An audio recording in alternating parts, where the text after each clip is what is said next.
Okay, I'm gonna quickly show you how I layer my vinyl over,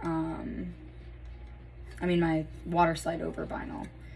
So some people like to use printable vinyl. I personally don't like it just because I don't feel like the Cricut calibration is close enough for my liking, so it has more white than I like to show.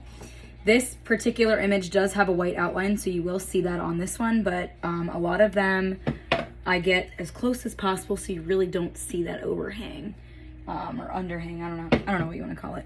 Anyways, so I have a laser printer, so I don't have to seal these. Let me find my image. So basically I'm just going to cut this out as close as possible.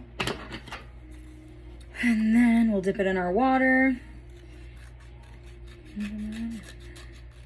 There are several ways to do water slides, so I will go more in detail. I just wanted to hop on and do this while I was in the middle of it.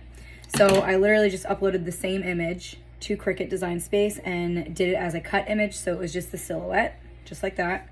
And then I made sure to use the print to size app, and I will just get this wet, overlay it, and it should line up decent. So with the print to size app, I try to get it as close as possible. I have not epoxied over this. I do recommend to do that if you're using matte. I try to use the glossy when I'm doing it, just so if it's not straight, you can tell before you seal it in and lock that silhouette image in there, because if it is crooked at all, you will notice it after the fact. And once it's under epoxy, you really can't get it out that easy. So if you use the glossy, you don't have to do it. If you use the matte, you can use it. It definitely does give it like a texture underneath it. Like, I can tell. Your customer likely won't notice, but I can tell. All right, so I'm just gonna line this up close, but it doesn't have to be exact, and then slide it over. Then you wanna make it line up as good as possible. So that looks fairly even around the whole thing. It almost looks like it was supposed to be like that. It did have the white outline around it, like I was saying, so. And then I always put my thumb somewhere on the image, because when you swipe it, it can move around on you. See, it just did a little bit.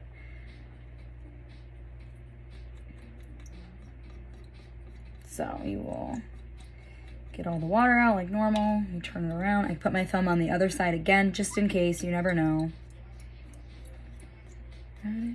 If I have a corner fold under, I will pick it back off, and I will put it back in the water. You guys know, I try to save everything I can. Look at that. Ready for epoxy. Just gonna dab it off.